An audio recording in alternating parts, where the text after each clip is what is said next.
Om Vishnu Padaya Krishna Vishtaya Bhutale Shrimati Bhakti Vedanta Swami Namine Namaste Saraswati Devi Gauravani Pachaline Nivasesha Shunyavadi Pashtatara Satarine Jai Sri Krishna Chaitanya Prabhu Nityananda Shri Advaita Gadadhar Shiva Sari Gaura Bhakta Vrinda Hare Krishna Krishna Krishna Hare Hare Hare Rama, Rama, Hare Hare. Okay. Hare Krishna. So now let me bring up the Brhat Bhagavatamrta. And the subject, the exciting subject, is an inconceivable subject because the subject is about prema. So it's going into great details of what it actually is, as though we cannot possibly understand it from our limited condition perspective. But at least we can have fun trying to understand it and listening to the description of prema. All right. So let me just share it then. I had it up earlier. Books Brhat Bhagavatamrita. Share. And we're to begin kicking off on beginning today's reading on sloka 130. Okay. So Mava Sahachari enthusiastically again has got a hand raised. If Yeah, so anybody wants to yeah, okay. Go from 230. Okay. Yeah. Text 230. Indeed, without prema, the 9 kinds of devotional service are like vegetables without salt, an elaborate meal without hunger, scriptural study without understanding, or gardens without fruit. That's a nice verse, isn't it? Like without prema, without affection and love for Krishna, then it's just like eating sabji without salt. Yeah, tasteless. Yeah, gardens with no fruit. Yeah. Okay, let's see what Sanat Goswami explains. Or he doesn't. Or he just next verse. Okay, carry on. Text 231. I am saying something general about this love, but it cannot be described in full detail. How can I adequately tell of the nature of the pure love the women of Braj have for Krishna? Commentary. The general characteristics of prema can be seen in devotees of some of Krishna's avatars and in the servants of Sri Vaikuntanath. But the love that Sri Radhika and her followers offer to Sri Nandanandana is so exceptional that Narada feels he has no authority to speak about it. All right. So now, if Narada feels like that, then what to speak of us in trying to understand it? Okay. Well, yeah. Text 232. When Krishna went to Mathura city, the cowherd women were plunged at once into a state more intense than the fire of universal annihilation. The simple truth is that the cause of this state was prema. Please, I beg you, do not try to delve into this any deeper. Commentary. Feeling himself unqualified to explain the essence of the gopis prema, Narada here again says only a little about this prema in terms of its secondary characteristics. He is fearful of proceeding further because a further description might make both Gopakumar and himself lose control of their ecstasy. Text 233. If ever you meet the divine goddess Radhika, then you will see prema in person. And if ever she speaks about prema, only then can you hear the truth about it, if you are able to understand it. Commentary. Narada can hardly describe the nature of Gopi's pure love, and even if with great endeavor he could, that love is something Gopakumara's heart is not yet prepared to realize. But if Gopakumara were to meet a person who in truth possesses that love, then he would be able to perceive it directly. Of all the Lord's gopis, Srimati Radharani is famous as the most dear to the Lord. If Gopakumara could meet her, she could explain the truth about her love for Krishna, how supremely ecstatic it is, how supremely painful and distressing, and so on. Even if Narada could receive such instructions from Srimati Radharani, he would not be able to repeat them to Gopakumara because those instructions would render Narada completely bewildered like a madman. The Gopakumara will only be able to learn the mysteries of this most exalted science by seeing them for himself in the person of its original teacher, Srimati Radharani. Yeah, Text yeah. I remember last week we was quoting from that book by Vishnu Chakravarti Thakur called Prema Samput, where Radharani reveals her heart. She reveals the jewels of prema. And so it's very much in line with what we're hearing about now. Yeah. We told we told the basics of that storyline, isn't it? Do you remember last week where we described how Krishna disguised himself as a demigoddess to hear the secrets of Radharani's love for him? And in the form of a demigoddess, she was criticizing Radharani for not abandoning Krishna. Yeah. Like that. So prema support. Okay. Go on, carry on, Mother. Text 234. Or should there ever be a full incarnation of Sri Krishna Chandra to distribute pure Krishna Prema, or to experience the Krishna Prema of Sri Radhika, Srimati Radhika, we might be able to understand it. Commentary. Since Srimati Radharani is rarely seen by ordinary souls in this world, Gopakumara might doubt whether a modern person like himself could ever get her favor and understand her glories. But if she ever not the only source of prema in this world, the conditioned souls could not need to be hopeless. To protect the hope of Gopakumara and other devotees to obtain love of that at the lotus feet of Sri Radhika and the Lord of her heart, here Narada hints at the future appearance of Sri Chaitanya Mahaprabhu, the combined form of Sri Radha and Krishna.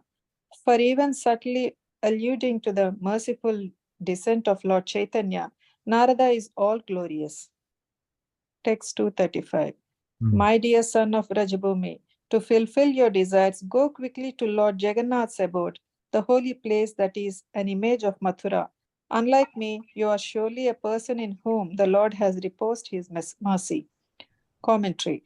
Gopakumara should not be discouraged that Narada had declared the prema of Raj extremely difficult to achieve. Narada himself may not expect to attain such prema, but Gopakumara born in Raj and blessed with so much of Krishna's mercy is more fortunate. Text 236. Sriman Uddhava said, certainly as dear to our Lord as that Purushottam Kshetra is this Dwaraka Puri. Dwaraka is as fully beautiful by the deeds of Lord performs, both as the supreme controller and as an ordinary person of the world. Commentary.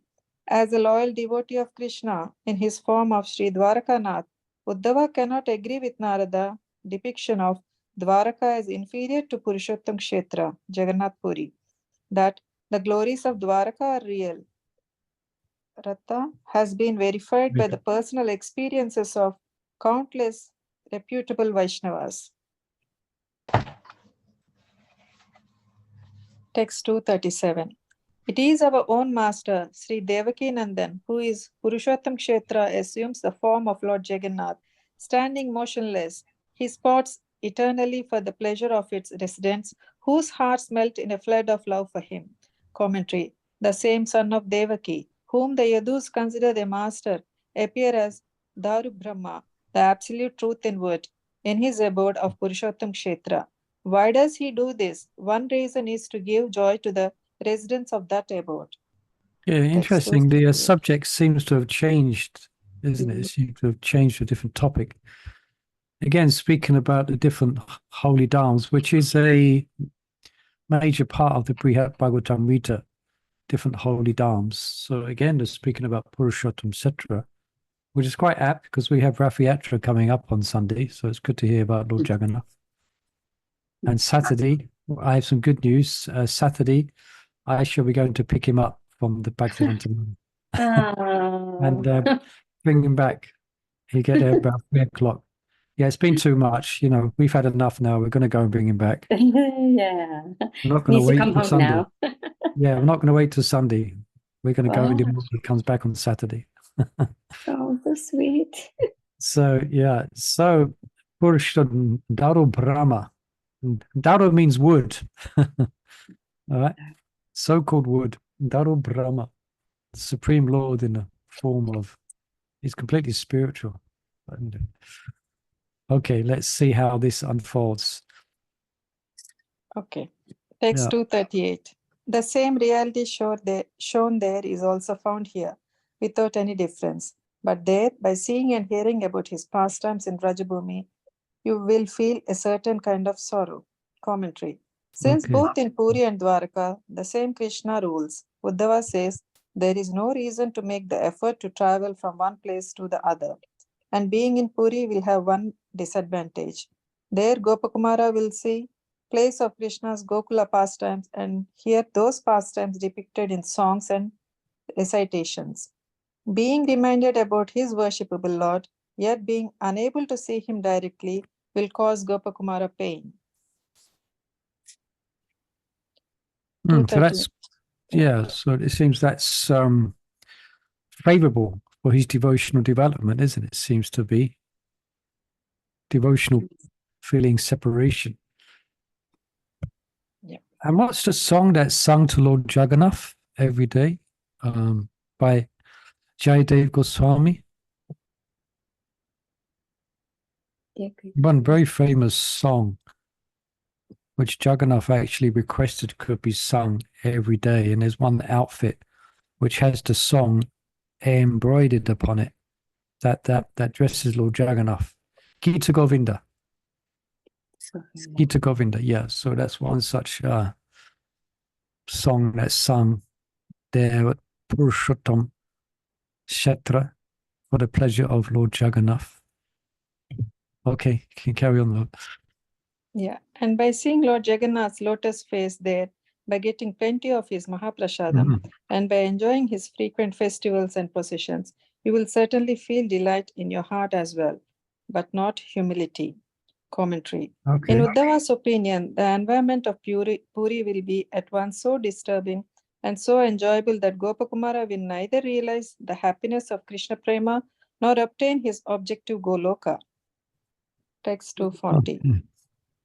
Without utter humility, the pure love that leads to entrance into Goloka will never arise.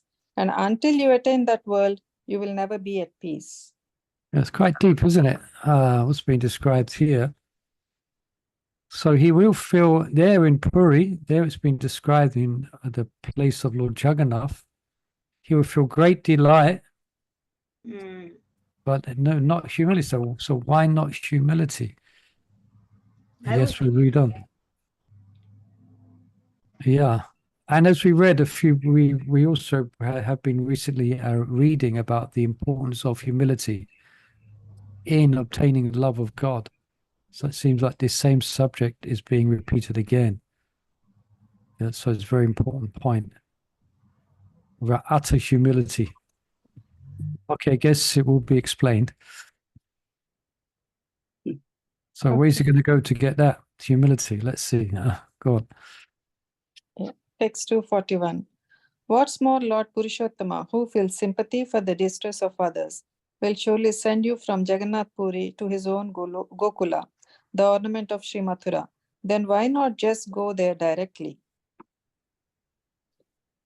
There in Gokula, the pure devotees always feel humility and pure love for the Lord.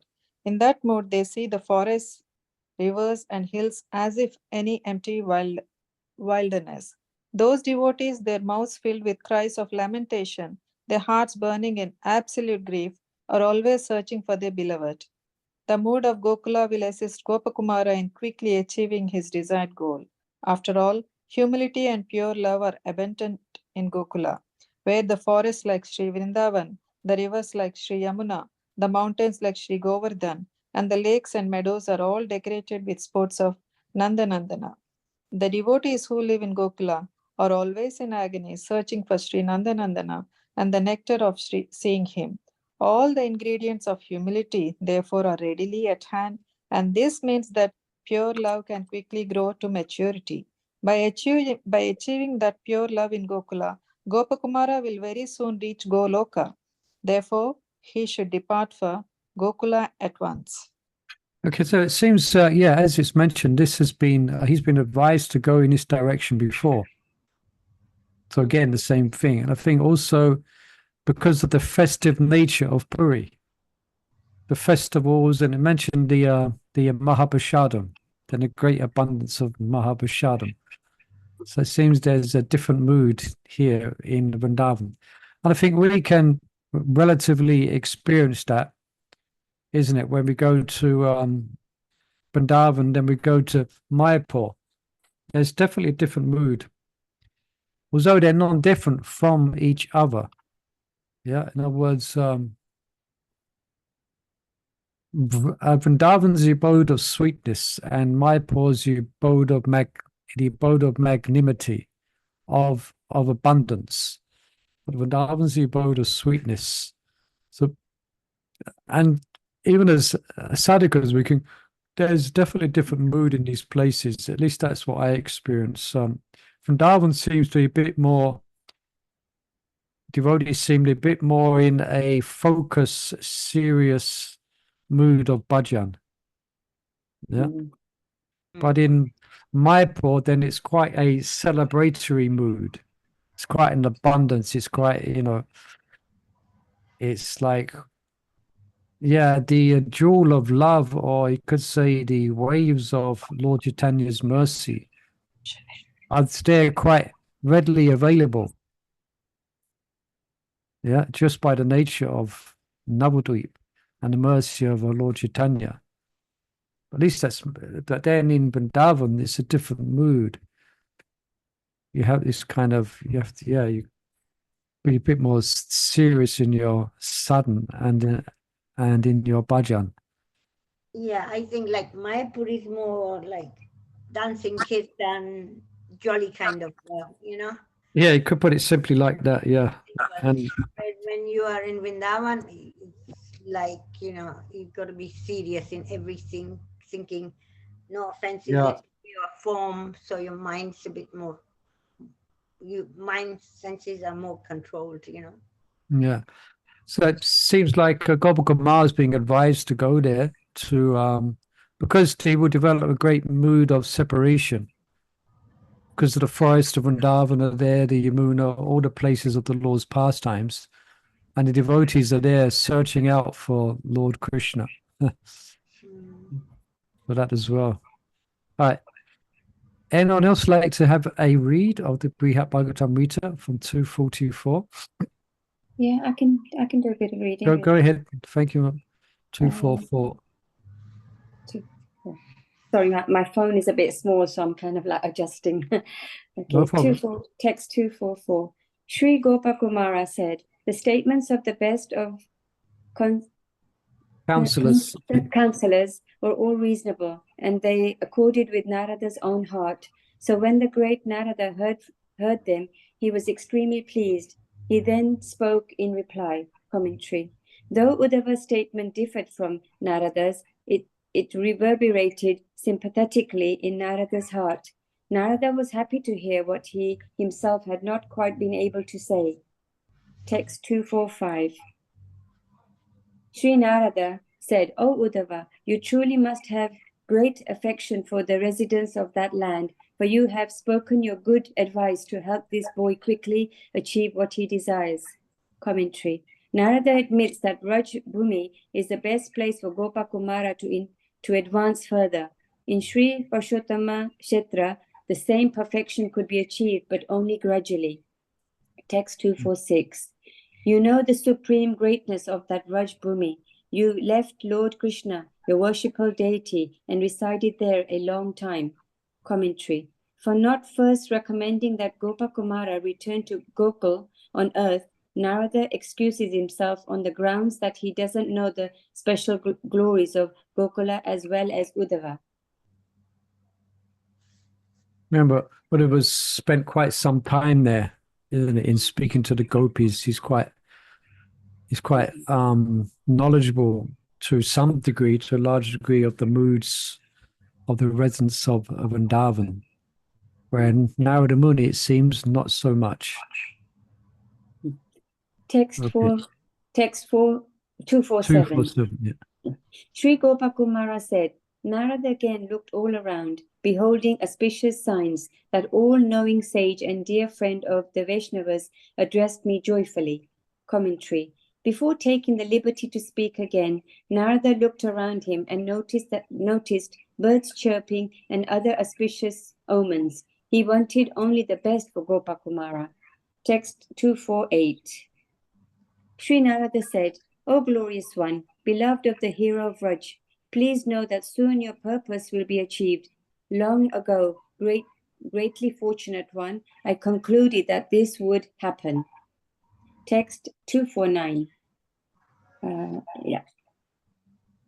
Even when you come to Sri Vaikuntha, the Lord's abode of limitless, incomparable joy, and to his transcendental city of Ayodhya, and to this city of Dwarka, even greater than both, your heart's distress only multiplied in a most unlikely way. On Swarga and the other material planets, you remain naive, even though seeing the lotus feet of your Lord. Commentary. It seems contrary that the dissatisfaction of Gopakumara felt in Vaikuntha, Ayodhya and Dwarka was in fact a sign of his approaching the highest extreme of spiritual happiness, just as it seems contrary that on each planet in his earlier travels in the material worlds, he had the personal association of Lord Vishnu in his various expansions and yet was unaware of higher realms. Text 250. I think all this occurred just to deepen your great love for the supreme object of your sight, those two lotus feet of your own dearest Lord. How else could there be any reason for distress in this realm, or ignorance in any of those abodes of knowledge? Commentary. The lotus feet of Sri Madana Gopala have long been visible in the core of Gopakumara's heart, and he hopes that he will soon be able to see them with his very eyes. Other than to deepen his attraction to his Lord's lotus feet, there would be no intelligible purpose for his sorrow in the spiritual world or his ignorance on the planets of the all-knowing sages. Yeah, there's one point to perhaps note here. And again, we're reflecting on the Sankalpa Kaumudi.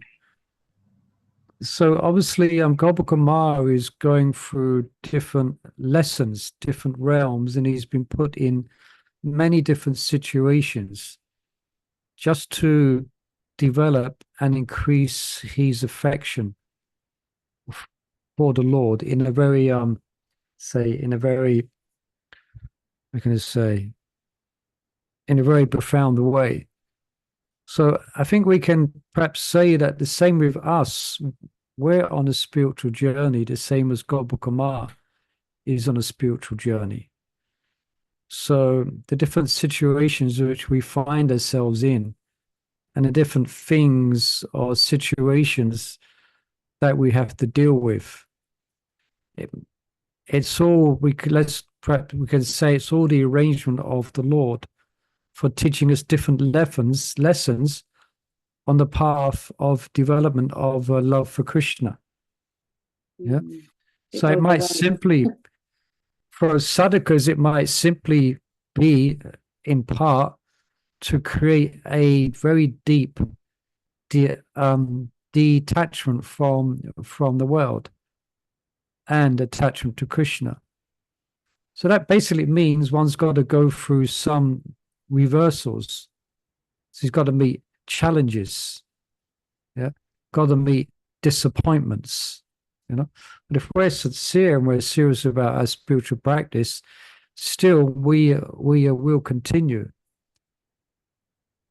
And then also further on, then also can see that Gopakumara has gone through a long time of development of his mood of affection for the Lord. So the same with us. Okay, let's hope we get over the stages of anartha nivritti, and then the Lord's going to put us in situations, perhaps he is now, that is developing our priti, that is developing our affection for Krishna, the son of Nanda Maharaj. Yeah. So it might be, yeah, so the same as Gopakumara, the Lord is arranging. He might arrange that we meet certain devotees, we hear from certain devotees, or we may be attracted, we might find ourselves becoming attracted at a certain stage in our spiritual life to reading specific topics. Yeah, all the Lord is working from within to actually bring us back to Godhead. So, but it's not just like he's going to grab us and throw us Golok Vrindavan. We have to be prepared. We have to be prepared, you know. So we have to go through different lessons. I remember one time, it was a few years ago, when because I read books about for example, the Gayatri Mantra, and I didn't really give it much attention. I couldn't really concentrate on it. I couldn't really relate to it so much. But then at one point, I picked up, my Guru Maharaj's book and started reading it again. For me, it was, now's the time to read this. It seemed for me now, okay. I tried to read this subject 2 or 3 years ago, and I wasn't ready. But then another time I felt, now I felt like Krishna was saying, yes, you should really try to understand this. At least that was my perception. Yeah. So again, at different times in our spiritual progress, Yes. Krishna's going to inspire us in different ways.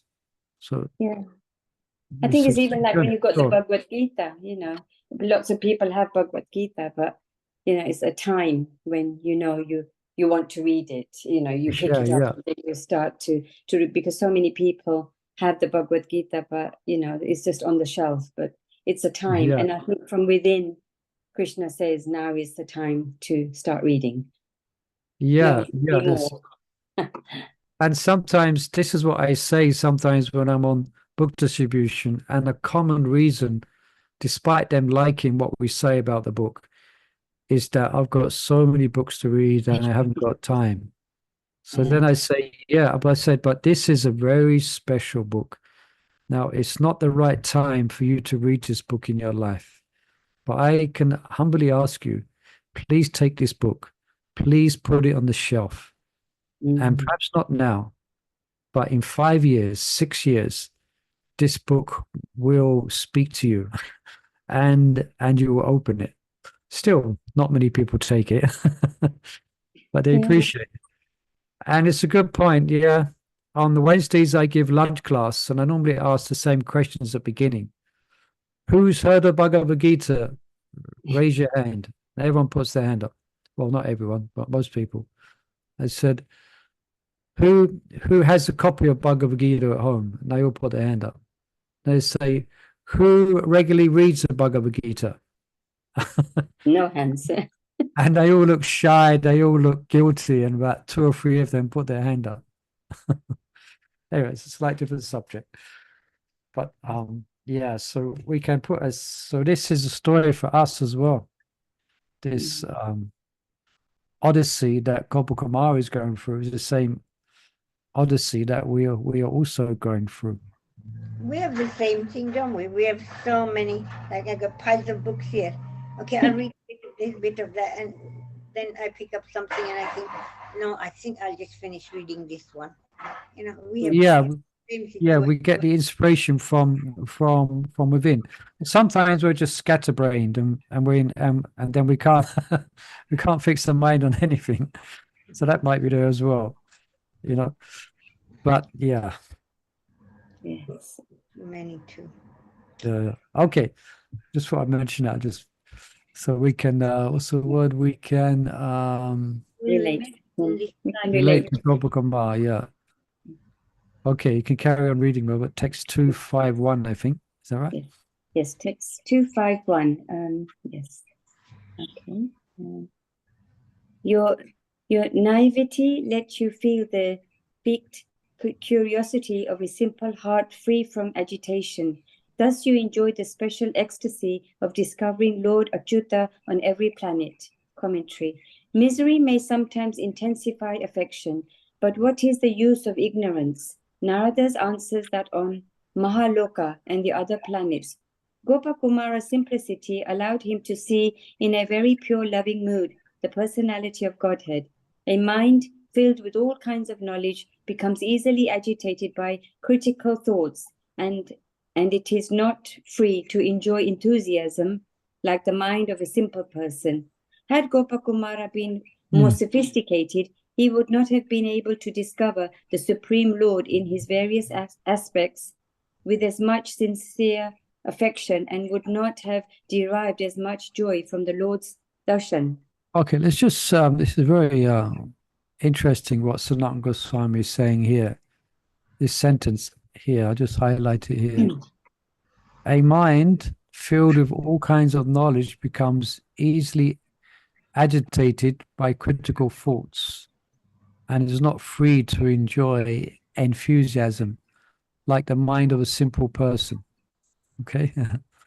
A simple-hearted person. Too much knowledge? Yeah, you could say that, of course, because we are developing Divya Gyan, but the idea of developing or becoming purified is that our heart should become less cluttered and more simple. Not simpleton, but just more simple, because one is more pure-hearted. And accept it as it is, rather than questioning. Yeah, so in other words, it could be too much. If one's bhakti is mixed with too much Gyan and Mishra bhakti, then this could well be the result. Yeah. Just like, for instance, if someone is a very expert musician, very expert, then generally when they sit down to hear a musical recital, or say bhajans, for instance, they may become a little bit critical or judgmental of the musical recitation. But someone who doesn't know anything about music as such, they can sit down and for them, they're simply enjoying the ambience and the mood that is created by the sound vibration, because they're not analyzing it, or they're not analyzing the person who is performing or singing. So interesting. So, and we can remember that Gopakumara is very innocent. The word here is naivety. So he's very naive to the principles of bhakti.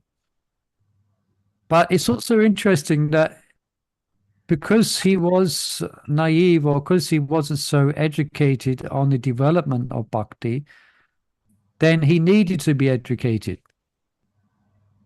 So that's why he was sent to these different realms, and that's why he was sent back down to earth to actually hear the essence of the Bhagavatam. So it's interesting, but here but still Gopakumara, because of his devotion, because of advanced devotion, he has a simple outlook. So he's very much able to simply appreciate the mellows of Raj, it seems, So he's Gopakumara's simplicity. On that point, can I just ask, Yeah. when you listen to some classes and they just so full of verses after verses. Yeah. And then like Gopkumar, I am like, I'm a simple-headed person anyway. I mean, it's nice that if I understood the meanings and I can put it in proper way, Yeah.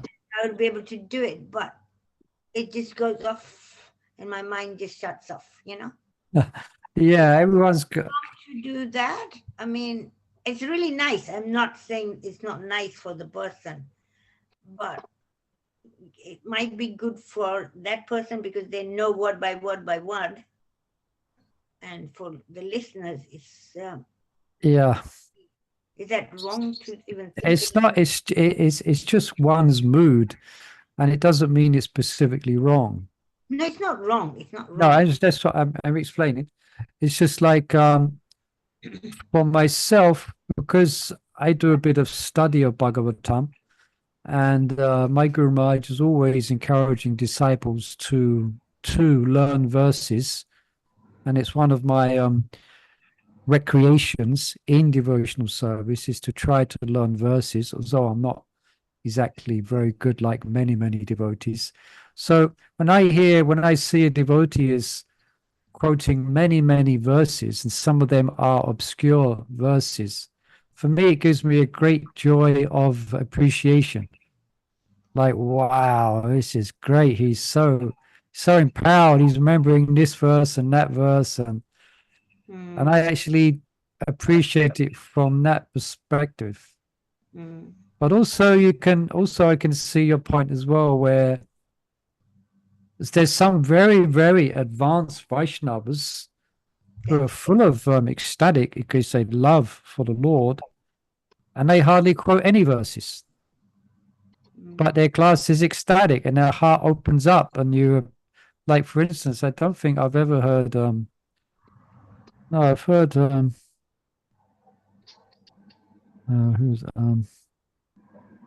Janananda Maharaj? You know, he doesn't often quote. I mean, he does, but not very often. Doesn't, like a few months ago, we had a few devotees from Chaupadi come through, isn't it? Write these books, like, God, verse after verse after verse. So, but then, for instance, you got Radhanath Swami.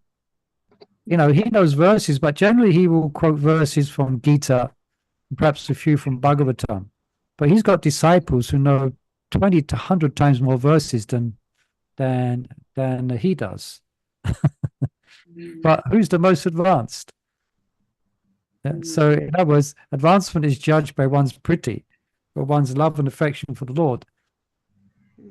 And it may not, and their character and mood, it may not be that they're quoting many verses. So we're all going to appreciate it according to, so we're going to appreciate it in different ways. Yeah, so it's interesting. Sometimes go on. I try and break it up to my understanding, then I can put it into a rhythm kind of thing, you know. Yeah. Where I'm going. Yeah. We all have to do in our own realization. We have to set our goals according to where we are, how we can understand it, and, you know, progress that way. We can't set up, oh, I need to learn this, I need to learn this, I need to learn that, but you're not consistent, you know? Yeah, everyone's going to have a specific attraction, a specific mood, and it's not required. It's not as if you cannot go back to Godhead unless you have memorized 50 verses from the Srimad Bhagavatam. Again, because we're not Gyanis. We're not Gyanis. So sometimes it has to be, we have to be, as devotees, when I read and study, they have to be a little bit attentive that they're not, that their bhakti is not becoming mishra with a gyan, not becoming gyan and mishra bhaktas. Actually, I read that somewhere, what you're saying, exactly. You can become gyani when you got, you know, a lot, you know. Yeah, because it's not the goal. Yeah. The goal is pure, simple affection for Krishna. But I say, having said that, to have some, it's good for us to advance, as we have been hearing. It's good to have some basic outline, for example, of the different stages of spiritual advancement. That's going to, so in other words, then we should be able to see what the next step is, or understand what the next step is. So, so we could have some basic, you call perhaps not in detailed philosophical analysis of word for word, but it's definitely favorable for us to be somewhat versed in the science of bhakti. Yeah. Also there's rasa tattva. It's good for us to be somewhat versed in rasa tattva as well. You know, and that we were here, if we regularly attend Bhagavatam class, if we're regularly reading, that will do us well. Although we may not be scholars as such, but we should know the difference between anartha nivritti and bhava. Okay. We should know, you know. it will help us to advance. But again, we're not supposed to become gyanis. You know? Anyway, it's a fine line. Because I picked up my notes from, we were doing Sudha Bhakti Chintamani and things like that. Okay, yeah. And you pick up a word and what it means. Yeah. So it helps. It can help greatly. Yeah, it helped. And then I was listening to, Anand Kripa, Prabhupada's class on Monday. And then, Okay, yeah. How Anand Kripa broke that. He said, oh, this is this verse. And then he broke it down. Oh, nice. Yeah, that's good. Nice. So I was thinking, like that is okay, a little bit, But if there's verse by verse by verse by verse, then it's like, no. Yeah, I think, yeah. Sometimes I get thrown off as well. When there's too many verses, it's like, wow, Mine switches off. You'll switch off. Between, it's like word description. And then because the speaker knows what it means, so he goes along and you kind of back somewhere, You also have to be, devotees who are scholarly and devotees who learn verse have to be very careful as well, because it can have some influence on the reason they like to give pravachan. There might be some pride. You have to be really careful. If you do happen to have the, or you do happen to have the faculty to learn many, many verses, you have to be very, very careful. Remember, many years ago, there was one his fame came before him, a great scholar. He was a disciple of Gopal Krishna Maharaj before he became estranged from Gopal Krishna Maharaj. But basically, he was such a scholar. I mean, he would study. He was only a young man in his 20s, and his parents were, he would study 10 hours a day. And he could quote from all obscure Puranas and this and that and everything and this and that. He was quoting so much. And there was a bit of a challenge one time from Jagat Palana one time. Challenged him in a class. He's quite a scholar as well. So it's a bit like Clash of the Titans. And he quoted about, in just replying to Jagat Palana Prabhu, he must have quoted 25 verses. It's like phenomenal. Phenomenal. But what happened? Then and now, I don't know.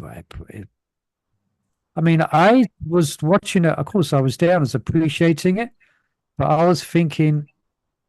I see it crossed my mind just subtly. I think this person needs his own movement. This person is going to need his own sampradaya. That was my. It's just true. It was this kind. I don't know how to describe it. That's my fault. But then later it came to pass that he created this great controversy where he began to criticize Prabhupada. Began to criticize even. It was called the Vrindavan. There was a name for the philosophy which he was presenting. He was based in Vrindavan. It caused a great stir amongst the Vaishnavas in Brhat, because even my Guru Maharaj commented upon it, but he basically concluded that Prabhupada, wait for it, he actually said that Prabhupada was a impersonalist. And he came up these other that ISKCON devotee. Anyway, he left ISKCON and he left Gopal Krishna Maharaj. I don't know what's happened to him, but he did start his own movement. Perhaps that's an extreme example, but I had in Vrindavan, I had experience last year. This young person, he's quite famous. He gives classes, but he also quotes slokas and fits in with all the other things. So he came in, he paid obeisance to Brhat Bhagat Maharaj. You know how that Maharaj is. Yeah. Blessed him and that. And then he started giving the class and he talked a lot. Then he finished his class and he goes to Maharaj, and Maharaj said to him, okay, now it's best if you go out with your flock and talk outside. that really throw you out, you know. And he, I mean, I just don't listen to those classes because I find it a bit too much. But Too anyway, much. yeah, I find it too Yeah, much. so I guess we can conclude that everyone's going to have their specific attraction, their specific taste. But there is a stage of prema or stage of spiritual development is where you appreciate anything coming from anyone about Krishna. Anything coming from anyone that's about Krishna or Bhagavatam is a source of, it's a great udipan, it's a great ecstasy. And we discussed that, wasn't it? Yeah, that devotee in Chaitanya's Leela who would hear Bhagavatam from anyone. Who was that? Deva. Anyway, forget. Just see, I'm not a scholar. Forget. Devananda Pandit. Devananda Pandit, yeah.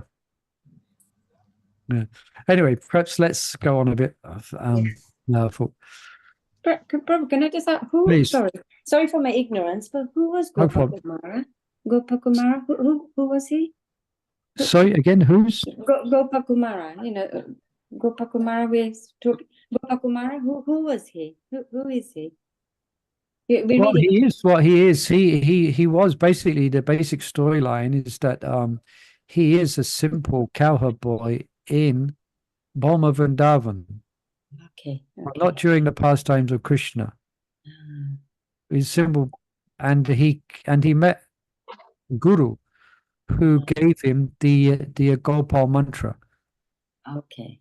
And he would reverently and he would chant this mantra. That was his sadhana, was chanting a mantra, and he developed, as we know, he developed great ecstasy and bliss in chanting his mantra like that. So yeah, so I think Raj Kishore asked that question, and I want to look that up.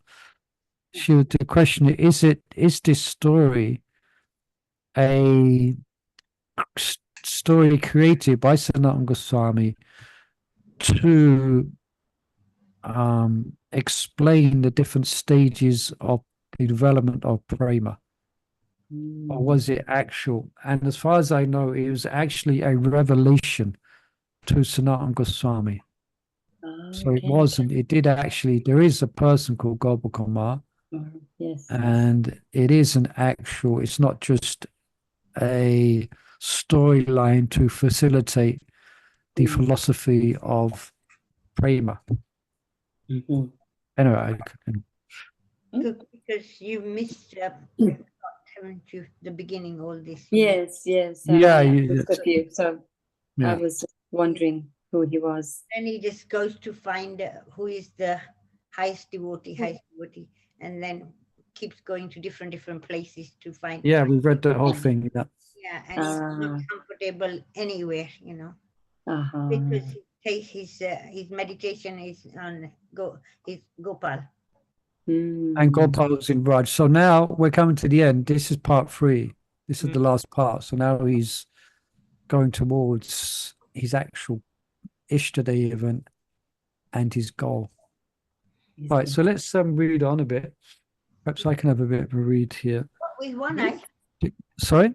With one eye. Yeah. Perhaps I better. It's a bit difficult, actually. Perhaps if you could just continue, Marwa, just continue reading. Okay. Sorry. So now, 252. If you can read, you can. Do you want me to read, or generally? Go ahead. Unless if someone else wants to read, they can. You carry on. Okay. Carry on. Yeah. Text 253. 253. Okay. Is it or 252? You need to just change the page. 252. I think we're on 252. Oh, sorry. Oh, okay. Sorry. Text 252. Okay. Oh. So now go quickly to the Vraj Bhumi of Mathura district, which enhances the fame and splendor of the earth. Go fulfill the desire you have held for so long. Commentary. In Vrindavan on earth, Gopakumar will finally see the lotus feet of Sri Madana Gopal. How Vrindavan increases the earth's beauty and reputation is described by Gopis of Vrindavan. O friend, Vrindavan is spreading the glory of the earth. having obtained the treasure of the lotus feet of Krishna, the son of Devaki, the peacocks dance madly when they hear Govinda's flute, and upon seeing them from the hilltops, other creatures become stunned. Right, so it seems he's going to Boma Vrindavan, and where Krishna is manifesting his pastimes. Yeah, go on. Text 253. There, without delay, you will surely succeed in the spiritual practice that will bring you to the brilliant world above Vaikuntha, Sri Goloka. Yeah. Text 254. Sri Gopakumar said, pleased by Narad's nectarian words, I was eager to go to Rajbhumi, but Uddhava perceived that within my heart I was anxious first to take permission from the Lord, and so the magnanimous Uddhava said something to me. Commentary. Uddhava could tell by looking at Gopakumar that he was anxious to ask permission from Sri Dwarkanath before going anywhere.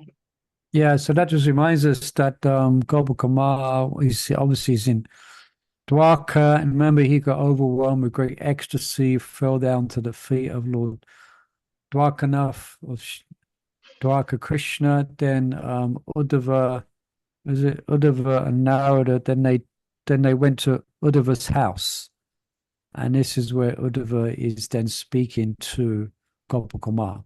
So before he leaves that realm, he's going to go back to see Dwarka Krishna. Yeah. So yeah. Text 255. Sriman Uddhava said, if you were going anywhere else, the proper thing would be to take permission from the Lord of the Yadavas, but that land of his is most dear to him. Commentary. As implied here by the word maha-priya, dear, earthly Vrindavan is Krishna's favorite abode. Sorry, I can't see. A favorite abode. He favors it even more than his Dwarka in Vaikuntha. Text 256. Not even by direct service to the Lord here in Dwarka does the love arise that firmly develops if one merely lives in the land of Raj. Text 257. Therefore, I spent a long time in Rajbhumi on the pretext of consoling the Lord's dear devotees who lived there with nothing left but their lives. Commentary. In spending so much time in Rajbhumi, wasn't Uddhava's purpose to console the Rajvasis in their plight of having been abandoned by Krishna? Externally, it may have appeared so, but comforting the cowherd men and women was in fact only a pretext for Uddhava's visit. From his point of view, there was no question of consoling the Rajvasis. He went to Vrindavan to learn from them how to love Krishna.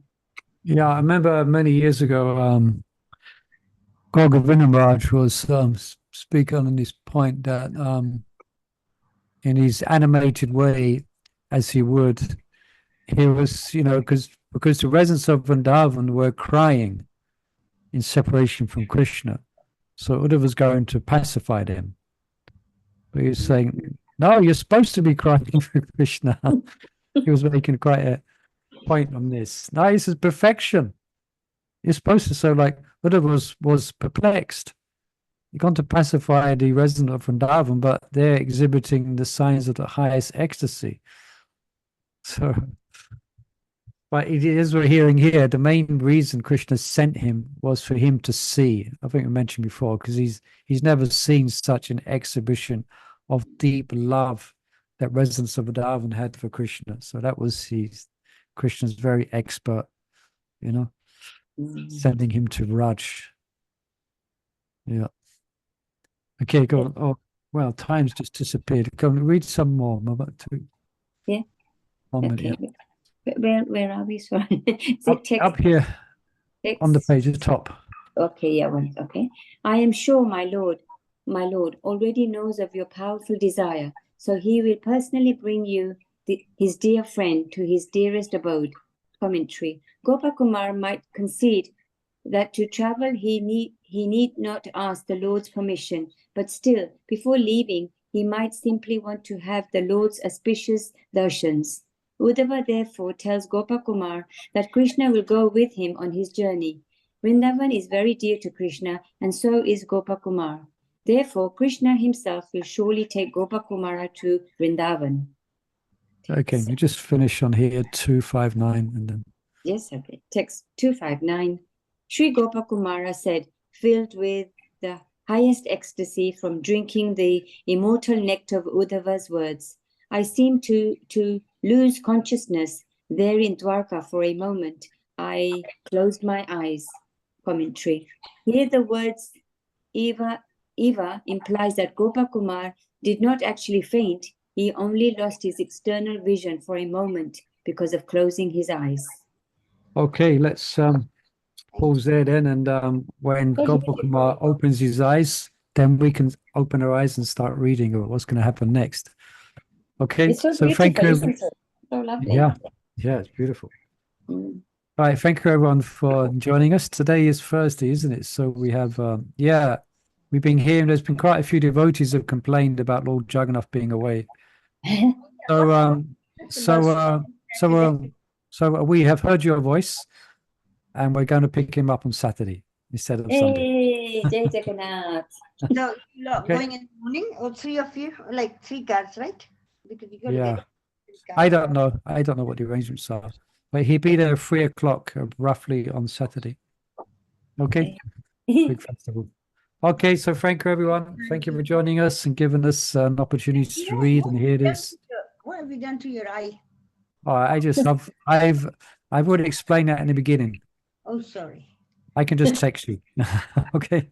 Did Hare somebody- Krishna, Srila Prabhupada Ki Jai. Jai. Hare Krishna, Hare Krishna, Hare Krishna Krishna, Krishna, Krishna Hare Hare. Krishna, Hare Hare Ram, Hare Ram, Ram Ram, Ram, Hare Hare Hare.